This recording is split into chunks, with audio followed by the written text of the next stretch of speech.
Hello and welcome to this edition of Roundtable. My name is Ali Samb. Today we are going to talk about a country that is enigmatic. A lot of people have heard of it, don't know much about it, misunderstood. Eritrea. Here in the studio today to talk about this, I have my colleague, my friend, Petros Haile. Welcome to this edition of Roundtable, Petros. Thank you, Mr. Sam. Thank you for having me. A pleasure. Eritrea just celebrated its 25th birthday, its 25th anniversary of independence. How does it feel to be 25? It feels wonderful. You know, a country that has lost its independence, its sovereignty for so many years, to celebrate its 25th anniversary, it's a great feeling. But that great feeling has also some mixed feeling. What people fought for 30 years, paid the ultimate price for freedom, justice, and equality. Has it been made by the government of Eritrea? That would be a different question. I'm sure I'll come to it eventually. Sure. This is a country that had its independence from another African country, and not any other African country, but this is an African country that had never been colonized. So for a lot of African elites, this was a very controversial issue or a very difficult idea to manage. A lot of people thought, okay, this is Ethiopia, the only country that was never colonized by the West. And here is a country that is asking its independence from it.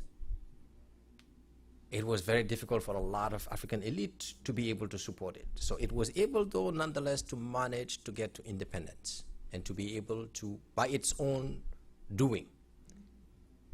And here we are today, a country divided almost in two. Can you tell us a little bit about it?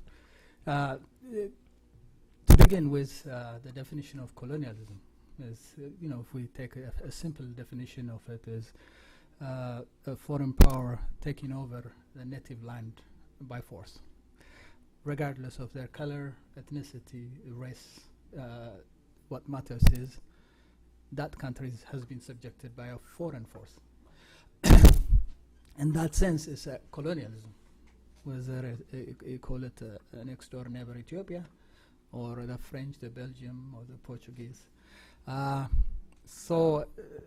Every colonial powers don't have the same kind of application to their subjects. The French has a different model of controlling their population than the Italians or the British, for that matter. So if we keep it on a simple definition of subjugation, is a good, that's a good start. Mm-hmm. To go back in history is like during the Berlin Conference, when the partition of Africa is divided Africa, or partition Africa in many pieces. Eritrea, Somalia, and Libya were the victims of the Italian colonialists. Mm-hmm. Yeah. What makes it different is during the resistance movement or Pan-Africanism, when many Africans got their independence through referendum and some through the armed struggle, they liberated themselves. Eritrea was subjected to a different standard. Yeah, like the Somalians and the Libyans under the protectorate for certain years, they were granted their independence. But on the Eritrean case, because of the claim of the king, which is a historical claim, and ethnicity. On the other hand, because of the major powers like the US and the European Union, who considered Ethiopia as a strategic ally, wanted Eritrea to be part of Ethiopia. In fact, they clearly stated it. John Foster Dulles, then the Secretary of State, I believe in 1950s, he respected, the rights of Eritreans in one hand, but his national interest or strategic interest outweighs the rights of Eritreans. So they awarded Eritrea to Ethiopia involuntarily. That's one mistake. The other one is even as a compromise, the federal system between Eritrea and Ethiopia was employed. The king violated that agreement, and he totally annexed Eritrea in, I don't know, 1961. But throughout that federation period from 1952 to 1961, the Eritrean rights was being violated by the monarch, and eventually, he called it Eritrea cannot be a separate country, but part of one of the province of Ethiopia. So this is the historical background. This is what caused the armed struggle, and since then, for 30 years, they fought for independence, and in 1991, they got their independence. Again, the definition of colonialism, I'll leave it up to the interpretation. Okay. So 91, here we are. It was a big party, a big celebration for a country that earned its independence by its own support, its own diaspora. It's one of the largest diaspora outside of its own country that has been able to raise money and be able to support their families at home. These are very organized people that were able to self-sustain themselves throughout these 30 years, building great hospitals, building great infrastructures, having a well-structured organization within themselves, and fighting one of the most armed, organized fighters in Africa, which is the Ethiopian army. 25 years of that, and today it's a lot of controversy. Yep. We have pros, we have against government right now, organized outside of the diaspora. What caused this? What brought us to this point today? No. Okay, just like you mentioned, if we go prior to independence, how the Eritrean struggle, a lonely struggle, so to speak. Nobody supported it. Even if they get the support, it was very minimal in comparison to what other African liberation movement get. Partly, it was, a lot of African countries see Eritrea see Ethiopia not as a colonial force, but there's a connection with Eritrea historical claim. The other one is that is one, and it's also portrayed as externally supported movement by the king himself. So this, I guess, it makes it difficult. So Eritreans had to rely on their own, no other choice but on their own, and partly with the ammunition that they capture from the enemy, which is the Ethiopian forces, and that self-reliance concept developed during this period. He said, if nobody supported us, we can support our own. It works. It worked during the liberation movement, and it was successful. Against all odds, Eritrea became the first independent country from another country within Africa, which is Ethiopia. That I'm saying in a very general sense. So if you don't get no support from outside world, you have to be innovative, creative. So they've done that. They go through that process, and they got their independence. So that trend, that trend is also help the mentality of Eritreans not to depend on anybody else but on their own.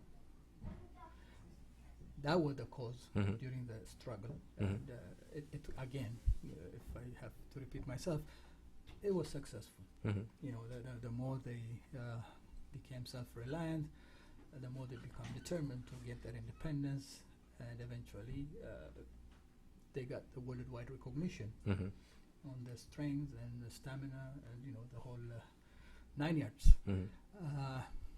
What happened after independence is a different story. Okay, it's okay to be self-reliant. It's okay to be careful and suspicious of foreigners involving on your affairs, because when you repeatedly be disappointed by foreign powers, you tend to be careful. So all your policies is designed to serve your own people. But the concept of democracy was not there. When you talk about self-reliance, it's good. You maintain your country, your integrity. You brought that a nation called Eritrea, which is a flag independence. beyond the flag, there has to be social justice. That has not been implemented from day one. And unfortunately, the leadership of Eritrea uses as excuse, like above everything else, we need our independence. I agree with them, partially. Yes, we have independence, but you fought for people. You fought for the Eritrean people to have some sort of social justice, some sort of constitution, and a free system, free democracy. But at the expense of those rights, you cannot maintain the concept of a nation or a land. People live on that land. So the land and the people's liberty has to go hand in hand. That did not occur. In fact, it happened to the contrary. Repression became rampant. People were being forced to leave their country. As you see, every week, Eritrean tragic stories is very common. It's not uncommon to hear about when 500 people drowned in the sea. The majorities happen to be Eritreans. In fact, for 5 days ago, about 700 people drowned in the water, and they're saying that the majority were Eritreans. This is one of the reflection that because of the unlawful government who sustained himself by force for the last 25 years, very repressive as a result of that. And of course, national service, as you know, is supposed to be designed for 2 years, but it extended. Some of them served over 10 years. There's few who claim to be there for 15 years. So there's no life for the youth. That is one of them. And no opposition. His own comrades. It's Isaias Afwerki. That's what I'm referring to. He put 15 of his close comrades who fought and brought the country after 25 years of struggle. I'm asking you. And nobody heard from them since then. I'm just showing you some example of what that government is doing to its own people. Media personalities, religious worshippers. I mean, every segment of the society has been affected by that brutal rule. So, to summarize it, yes, it's good to have a country, but a country without people doesn't mean anything. True. And as you mentioned, it has been repressive as a form of ruling. The question, though, that comes to mind is it due to, because it's one of the countries that is the most isolated in the world today. There is a lot of foreign pressures, economic, political, that are put on this country right now. Are you thinking that this is due to those pressures, that he is forced now to rely on keeping the army still, open? Because if not, what does he do with all this youth in the country? How does he survive this economic repression that the world is putting on them without stating it? Because it's really a repressive system outside that is isolating the country and trying to make it collapse within. So which one comes first? Is it that is causing this, or this causing that? Yeah, well, given Eritrean history, it's good to remain vigilant, to protect your country, because Eritrean has been disappointed by all forces, all powers, the external Europeans, the U.S., including our immediate neighbors. At one time, the Eritrean independence movement was short-lived because of the U.S. involvement in 1950s. After that, when the military government came in Ethiopia, the Soviets were against Eritrea. So if you see it, that's why that self-reliance concept has validity. It's strong base because of the disappointment. Everybody's against us. So the only thing that we have is each other, in that sense. But at the same time, you can go back even to liberation movements. The people who are demanding human rights, people who are asking for a better democratic procedures within that liberation movement has been killed. Killed no other than the current president, Isaias Afwerki. I'm talking about way back in 1973, when he started labeling this movement as a destructive movement of 73. In Tigrinya they call it Celestine. So it has a history of being brutal, since then. Then once he become brutal, once democracy put on the back seat, the rest is history. There's many incidents before independence that this guy was involved in eliminating dissidents, oppositions, and what have you. So equally as that self-determination, there's also that repressive measures has been growing. So twice they had a Congress, I think one in 77 or 78, the other one on 88, 10 years later. And on both programs of the EPLF, which is Eritrean People's Liberation Movement, they were reflecting this democratic principles. Once we have our independence, this is what we're going to imply, this is what our constitution is going to look like. Guess what? Since independence, we have no constitution. Just for the international or local consumption, he declared that we're going to have the constitution, and we all were engaged in a different diaspora community from I believe 74 to 77. But once the constitution is done, he called it a piece of paper, and he put some of the people who were responsible to implement that constitution in jail, like the commission that he handpicked, selects. This other repression that goes on locally, and those media personality who were promoting the constitution were all in jail. There's an open letter written by the G15. They did not ask any, because we were engaged in Ethiopia. Ethiopia and Eritrea war was 98 to 2 years. It's 98 to 2000. 2000, yeah. So it was wrong to start the war to begin with. It was started by Eritrea, maybe provoked by Ethiopia, but the war actually started by Ethiopia. And they went through the process of legal process, and the international community, Court of Justice, found out that the war started by Eritrea, but the human rights violation was burdened on Ethiopia. They were the one who was carrying all kinds of atrocities to the population. Once that is over, this G15, they were with the government. They stand on the side of the government till 2001, and the government officially declared that they're going to have an election sometimes a year later or something. And okay, they said if there's going to be an election, this is what we need to do. First, we have to assess the war itself. Was it a necessary war? Could we have avoided it? And the transition to democracy, how it's going to start. Because by then, already the government drafted media policy, election policy, political parties policy, how they're going to get involved. Isaias personally took this as a threat.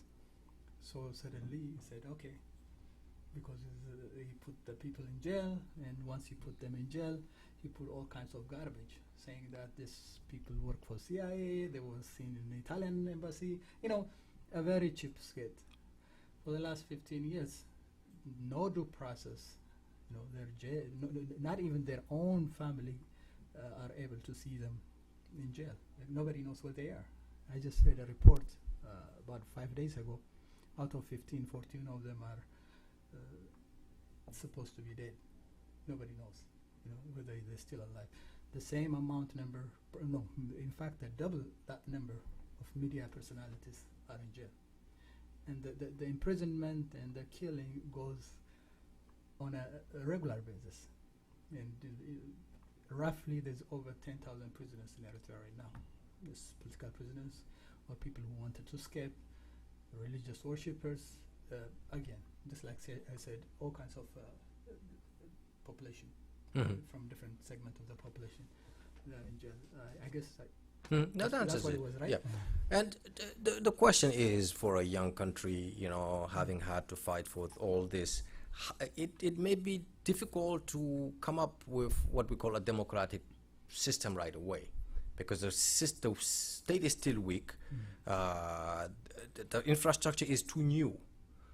Democracy requires a lot of, because it's a consensus. It's a lot of push and pull within the system. Do you think that the system was strong enough to be able to implement a democratic system right away? Because we are still struggling in the US with this concept of democracy, how to implement it right for justice and equality for everybody. You know, don't you think that it's a challenge for a young government like that to be able to implement it right away and still stay stable? I don't think it was a challenge. In fact, if any government are able to implement democracy, the Eritrean government were in a very conducive environment. They have a very highly disciplined population. And you know, if you know the tradition of APLF, Eritrean government, they take their time. Even when they draft a constitution, it took them 3 years. The media law, the election law, everything was gradual and controlled, if I may say. Even with that controlled and managed democracy, he lost the process of collective leadership. You see, he assigned delegate people, they come out, they do a study, and they come out. But at one moment, because of the fact that he was the one who started the war, and he didn't want to be accountable to that mistake. You know, as a leader, you become narcissistic after a while, especially if you rule a country for over 50 years, before and after independence. He was the one there, even when ELF was there, he was a political commissioner or something, 1966. Think about it. So what EPLF misses is even that a degree of collective leadership that they've had during the liberation movement, even after independence till 1997, right before the war.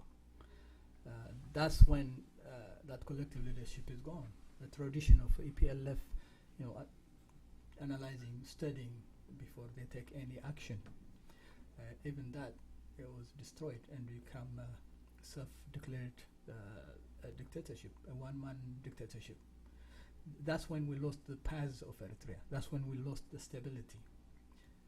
But again, if you look at Eritrea, yes, out of fear, everybody abide the law, the dictatorial laws. But in reality, it reflects by like the exodus that the Eritrean youth you see on a regular basis, including to the former enemy, so-called enemy, Ethiopia. Imagine there was about 100,000 people lost from both sides.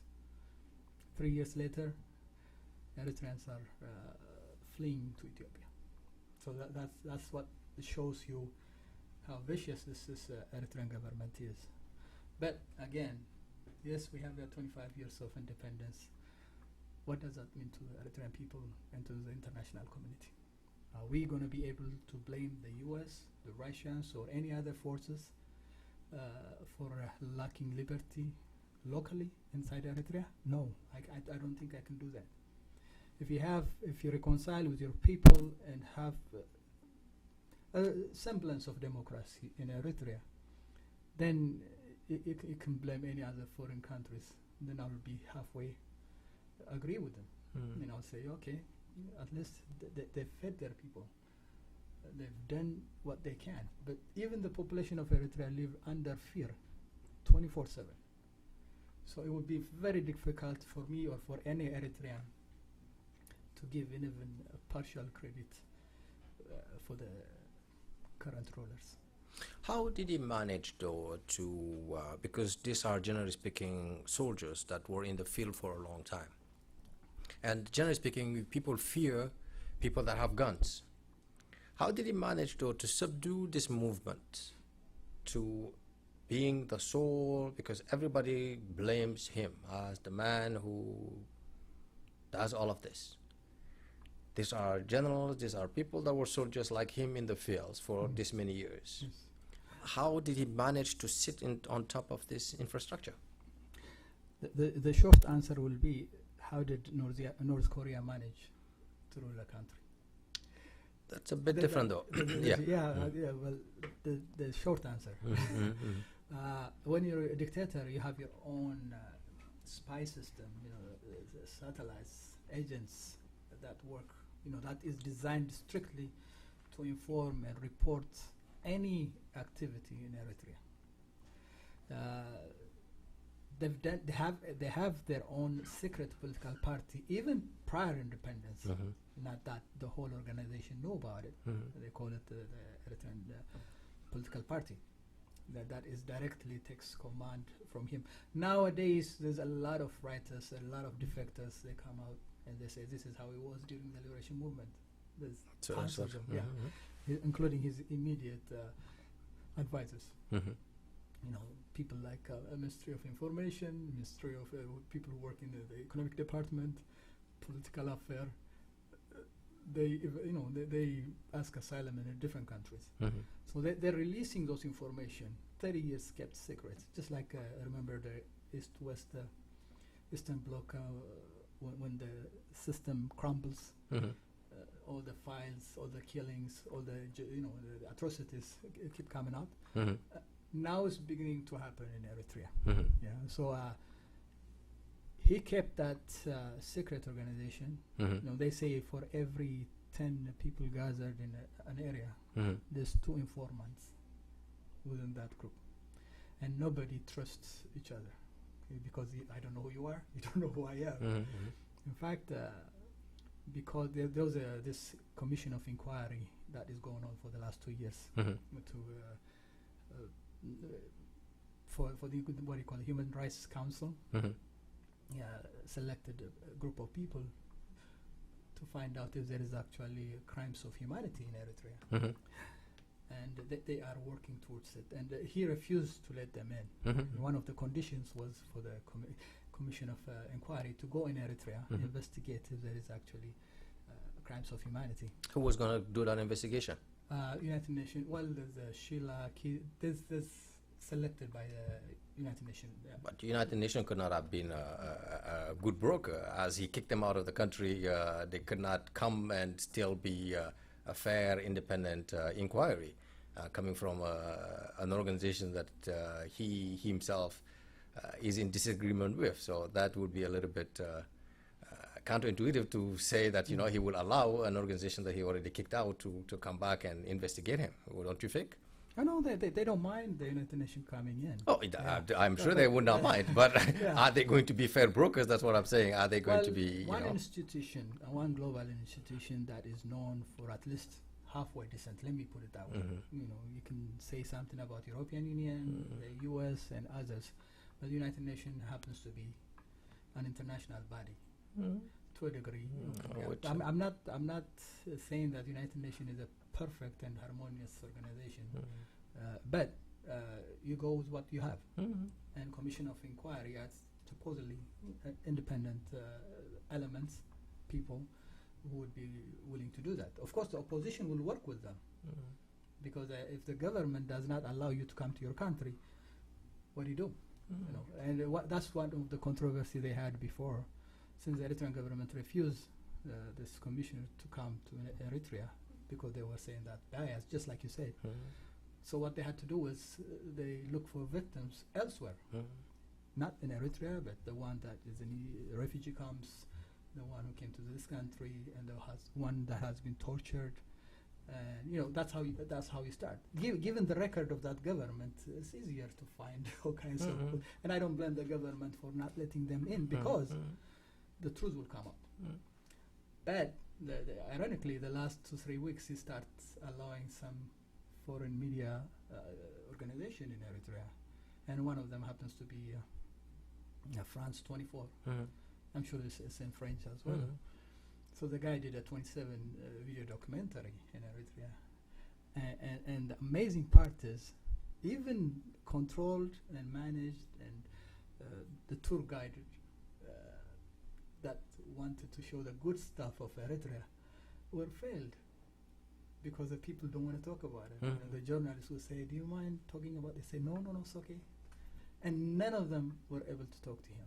And accidentally, actually, on the way to, I'm not sure if it is to Akordat, one of the cities in Eritrea, he saw people working in a construction, hitting this huge stone, trying to break it. And he stepped aside.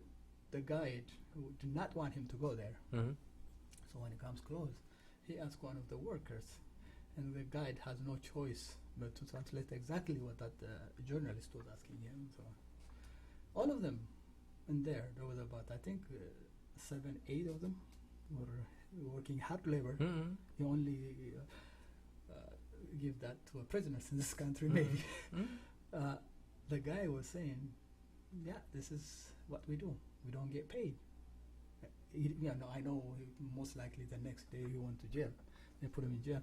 But this is what you see. Even the guided, the very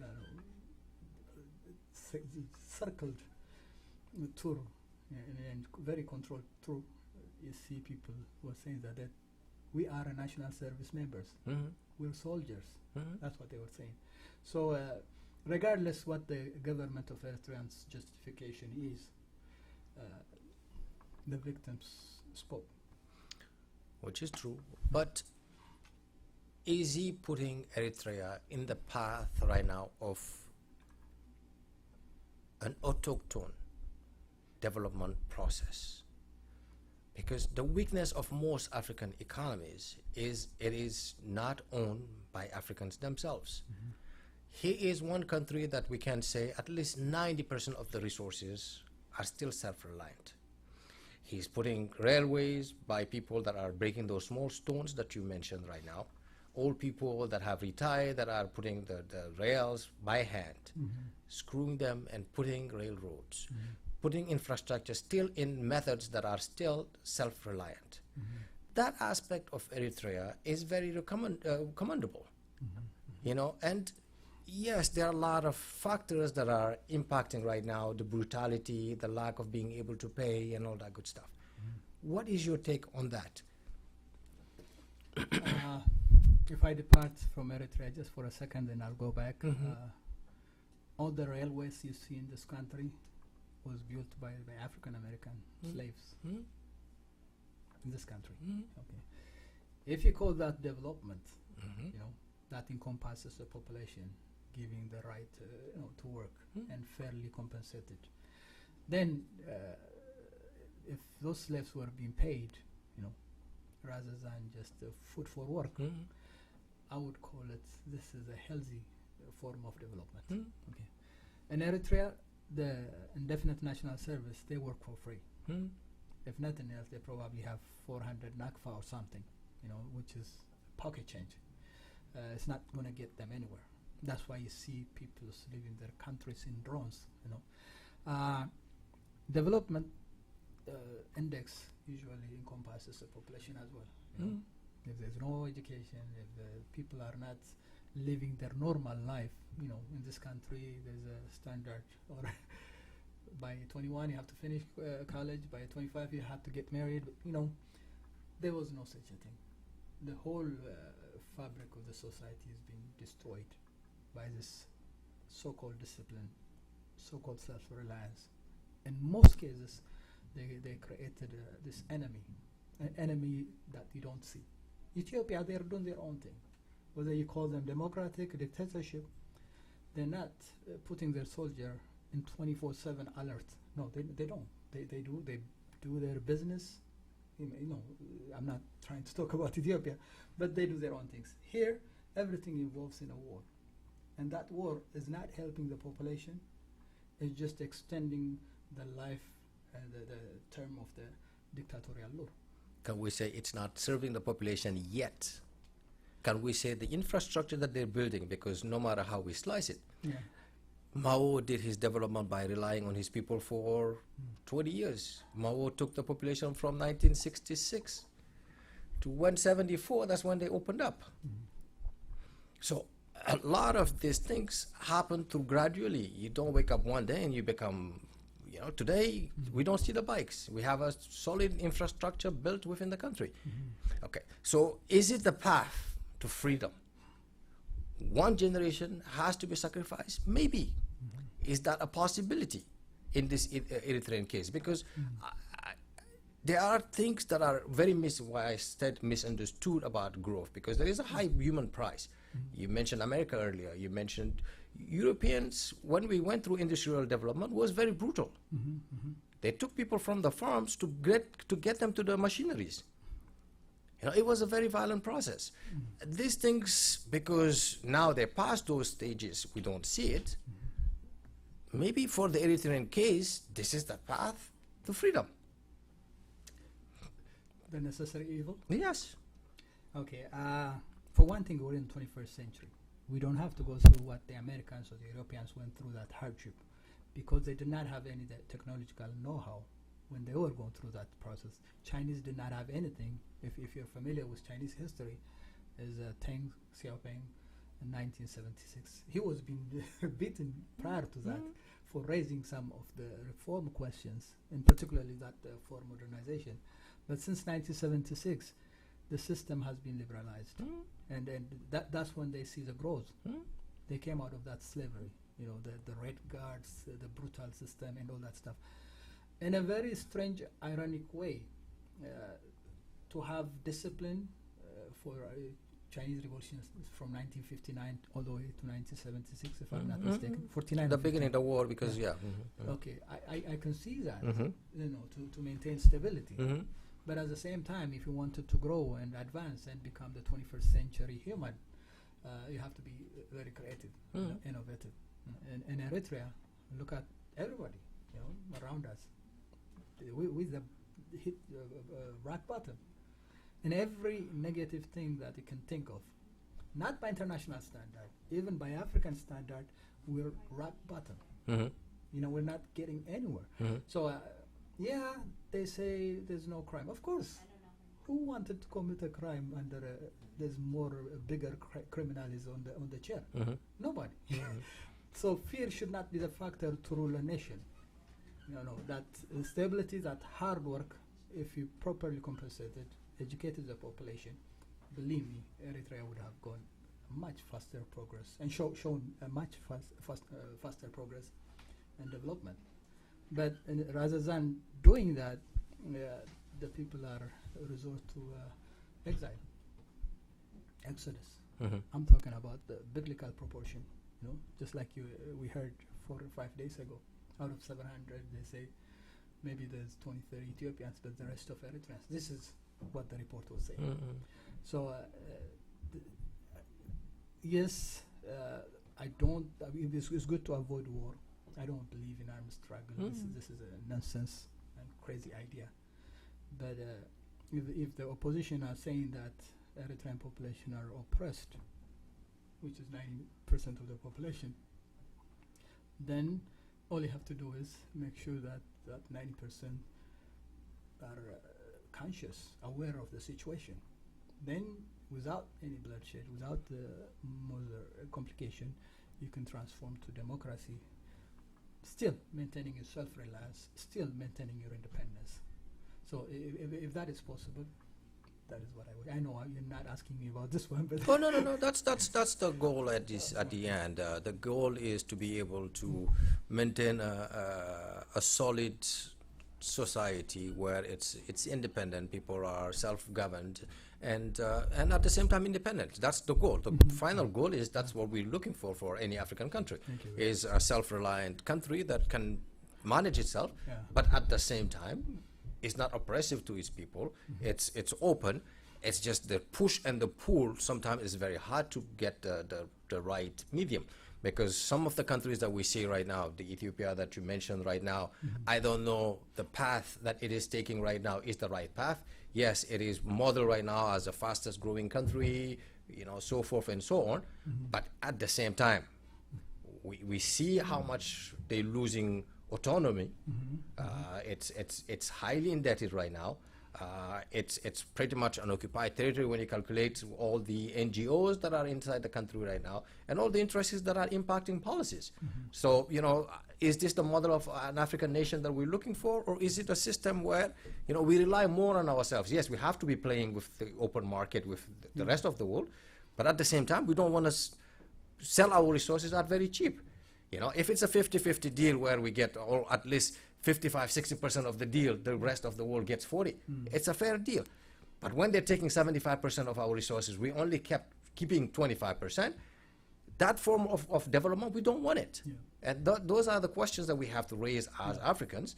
And in the case of Eritrea, maybe it's going too far on the other end. But at the same time, we don't want the model of Ethiopia to being presented as the model of development, because that's not real growth. You don't own the land at the end of the day. Very true. Yeah. No, it makes sense. In fact, the earlier stage of Eritrea, after independence, 91, roughly to 97, a lot of things were impressing me, personally.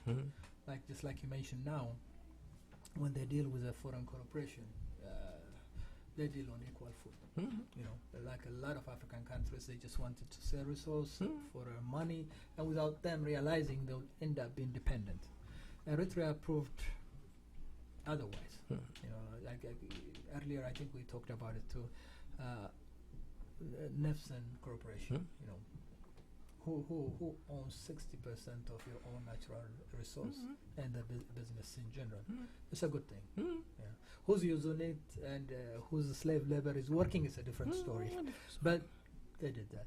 I remember in an earlier stage when the Japanese came to do fishing, the Eritrean put condition to it. Okay, the fish resource can be easily depleted. A lot of West African countries. So Eritrean demanded of Japanese to produce a fish farm before they actually use it. This is standing for your own interest. Another, the Italian company, they came to do the railroad, although the other part is negative. They came and they wanted to bring about 75% of the management as well as labor from Italy, while Eritrea had 75% unemployment rates. Eritrea said, no, we can do it with our hands.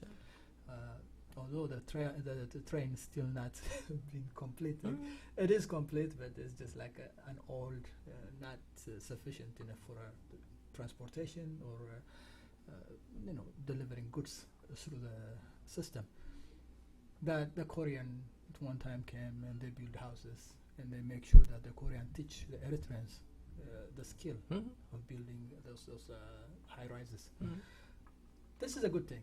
This is a good thing, but it did not continue with that kind of thing. Now you see Eritrea is selling their ports to United Arab Emirates and Saudi Arabia and become a mercenary to fight on Yemenis internal conflict. Another double standard. Eritrea used to support the Houthis. Now, just because the United Arab Emirates and Saudi Arabia are willing to pay Eritrean government, it becomes a foot soldier for them. And the port of Asab, through the satellite, there is a picture, by the way, United Arab Emirates permanently installing their base there. Those things that you see, prior to that it was with the Iranians. So all the respect that Eritreans had at one time is stripped down and replaced by purely financial interest. And principle is secondary. There's no principle anymore. Just like the one I mentioned earlier, how to deal with a foreign corporation. Right now it doesn't exist. It's a question of survival, whether he's going to stay today, tomorrow, and on the process, he's giving the next generation major homework that will be very difficult to resolve. It's definitely a very interesting part of the world because interests are huge. We see now so many powers that are gathering within that coast, from Djibouti, Yemen to Eritrea, to Ethiopia. The entire eastern part of Africa is becoming very interesting. We have the Americans, the French, and now the Chinese, and I read somewhere the Japanese, and even the Germans are now building bases in Djibouti. Yes. What's going on in that region overall right now, and how can he feel safe? Being almost around almost foreign enemies. You create enemies, and you end up being subservient for another enemy. That's how I look at it. You're right. If he thinks that the U.S., if he thinks that the German and others were enemies, I would say he created them. He made them the enemy. Like the Iraqi war, I remember. He took picture with the generals, Eisenhower. What do you call it? The ship. And he took picture with them, and he was one of the willing coalition, and he was even proposing a land base for the U.S. to to bombard Iraq, provided that the Saudi gave them the airspace. I know one of their ambassadors was proudly talking about it. This is a kind of leader, unstable, very paranoid, and most of the problem is his own creation. All the potential Eritrea has been destroyed by this particular person. All the collective leadership Eritrea has. I'm not saying that it was very democratic. From the get-go there was some issues, but it was at one time it was considered as a beacon of civilization and hope for Africa, because the gradual growth and the fact that they take their time for everything, not greedy to attract foreign investment, and they study whatever. All these things are gone. We're just living in past glory now.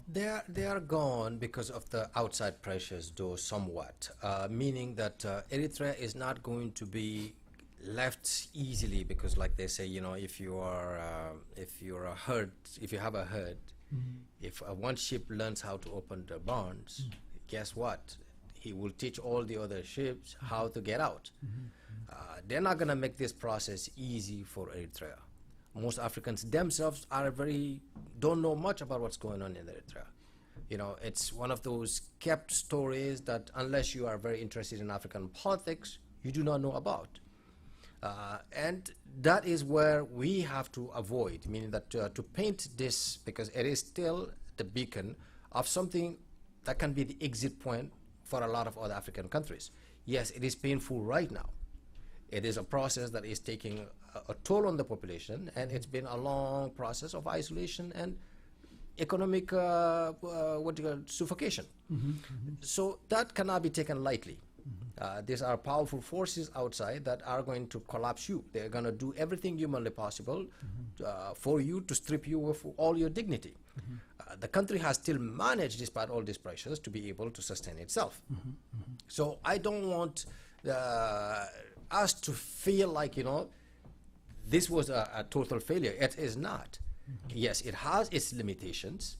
It has, it's still a struggle. How do the modern Eritreans take this challenge right now and now face the wall? That, I think, is the million-dollar question, is how do we take all these pressures now and still build the momentum that created 1991 and still run with it? Because that is essential right now, I think, for the next generations to come. I agree to a degree with you. First, the honor has not been stripped by the international community. It's by our own government. The honor that we kept the country for so long, has been stripped by the very person who helped build that honor. The APLF, they brought the country back, and all the promises of the constitution, all the rule of law and what have you, has been introduced, and gradually we're supposed to be that beacon of civilization. So I will not blame any foreign country for stripping our honor except our own leadership. How do you get back to the route, the right direction? Primarily, the government is responsible. If he cannot be able to change and maintain his dictatorial rule, then the second alternative is the opposition of the population. Unfortunately, even the opposition is so divided. Primarily, there's some of the organization who totally gave up on the possibility of reform through the government by pressuring the government, and others, they say, well, there's a light at the end of the tunnel. So if Eritrean people are aware of what's going on, we'll come together and continue with what we stopped. If you ask me, for the last 20 years, it's just like we're in a frozen stage. So we can unfreeze that one and continue. Who's right or wrong, they need to debate it among each other, among the opposition. But this commission of inquiry really need to identify who the criminal element is, who the cause of all these mistakes, or all this wrong route taken by Eritrean government, and who's responsible for the imprisonment, who's responsible for the killing, and who's responsible for the exodus. If we can figure this one out, then we can design our strategy, what route to take, you know. And if you ask me, still the only choice is a peaceful alternative. Call it appraisal, call it pressure, but we need to engage. The government is not willing. Well, through the population within the land, we have to make him engage. Mm-hmm. Then I know after, just like we talked about the South Africa, Mm-hmm. afterwards, you know, we need Mhm, peace mhm. and reconciliation. Mhm. If we need to do that, Mm-hmm. that peace and reconciliation will take us to the right destiny. Mm-hmm. Then we can do that. But right now, it's in the vacuum. Mm-hmm. No single or opposition group can claim authority. No, they have to create some kind of coalition. They have to come together and develop a list of demands. Mm-hmm. Then, if the government doesn't listen to that, then people will take their own measure on their own. How do you see this government if there was a perfect situation right now? How do you think this transition would look like in Eritrea? Is it going to take the Chinese format? Is it going to take the Cuban format? Or is it going to take the Russian format? What do you think? Or is it going to be something new that we haven't seen before? You know, in terms of how do you transition from a control system to how do you open up, you know, without losing total control? Because the Cubans did it transitionally without, you know, the Russians did it openly and it almost destroyed the country. What is it that is something that is acceptable that you think in your mind that would be a good design right now? Yeah. Mhm. Yeah. I'm sorry. That's a very good question because you see, Eritrean affair is also like the Eritreans are interfering in Ethiopian affair. Mhm. Ethiopians are also interfering in Eritrean affair. Mhm. I'm talking about to destroy the regime, to create mercenaries and send them to Ethiopia Mhm. and do whatever you want to do. So this nonsense has to stop. Mhm. Both Ethiopia and Eritrea should stop arming, recruiting each other's enemies. What normally they call them the opposition forces, Mhm. but the sole purpose of retraining those people, training those people in each other's land, Mhm. is to destroy the other one. Mhm. That should be upheld by the international standard. Mm. No interference. Okay, that might reduce some of the chaos and the Mhm. anarchy Mhm. that a lot of people fear Mhm. in the future. Just yesterday, this Ethiopian organization called Gimbot 7, I believe it's May 7, the name comes after May 7 movement activities in Ethiopia. He openly declared that he will side with the government of Eritrea to petition against the, what's going on in Eritrea. Eritrea has been accused of human rights violation. That's not his business. You know what I'm saying? Mhm. But I know it's a desperate move by Isaias Afwerki, to collect petition.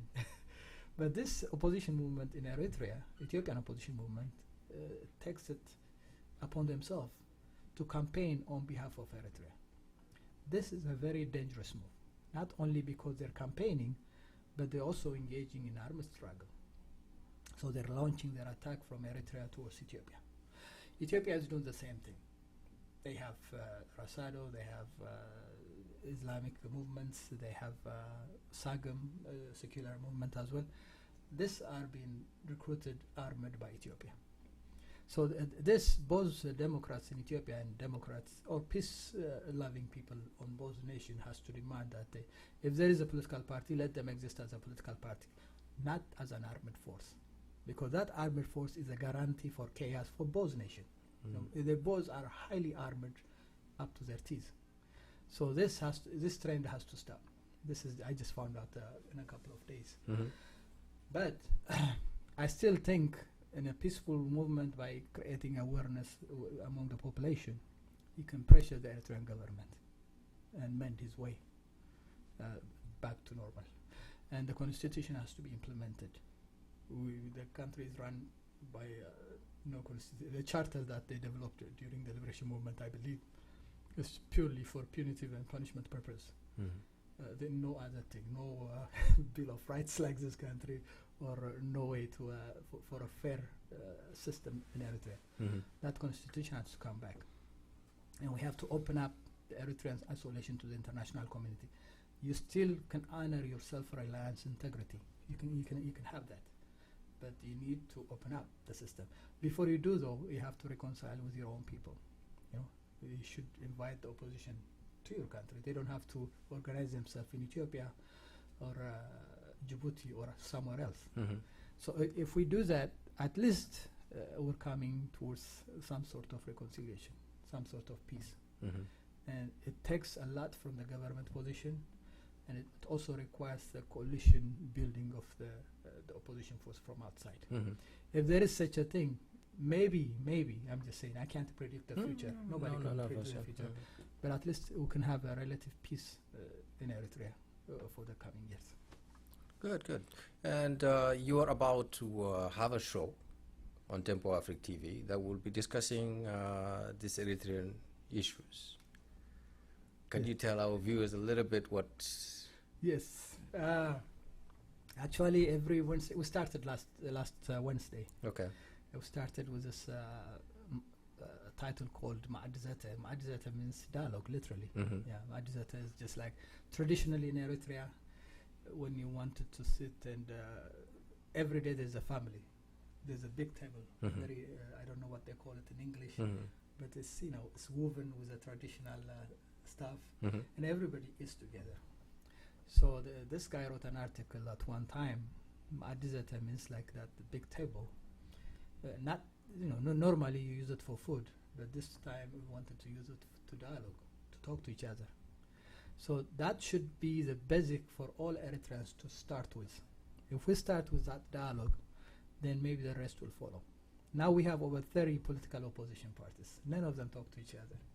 Or if they create some sort of unity, they created it today, and it disperses the next day. You know, just like Chris Rock said, you call it grand opening, and the next day you call it grand closing. It's so sad. That is what the state of affairs of Eritrea is today. But that Ma'adzata, we plan to invite everybody. If the government, pro-government element was to come and discuss the issue, they're more than welcome. If the opposition has a view to discuss, they're more than welcome. We're going to use a Skype or visitors who come through the Minneapolis. Next week, if I have to reveal it in advance, that commission of inquiry will have their report in June 8th. So I wanted to have some guests who's experts or knowledgeable about that issue and bring them to Tempo Afric TV directly through Skype, and wanted to invite all Eritreans to watch it. If the government sides wanted to comment about it, they're more than welcome to do that. So, you know, pretty much we're pushing towards dialogue, to understanding within an Eritrean communities. Eritrea is part of Africa, and we are all watching as Africans and with interest. This is one country, like I said, that is intriguing for a lot of us. Some admire it, some fear it, some paint it as a dictatorial, you know. So all of these conversations as Africans, we are going to converse, and Tempo Afric is going to do its part to give you a platform where we can discuss these issues. It all starts with an idea. If we can think it, we can achieve it. We are all heart, mind, and soul with the people of Eritrea. So we want them to succeed, and we want them to understand that, you know, that yes, we have challenges right now on the ground. That is part of the struggle. That life is all in the struggle, and we you know, cannot accomplish great things without great sacrifices. Tempo will be part of this, and Petros, thank you. Oh, thank you. And until next week, I am your host, Ali Unsamb. Another show of Roundtable coming next Saturday. Have a great evening.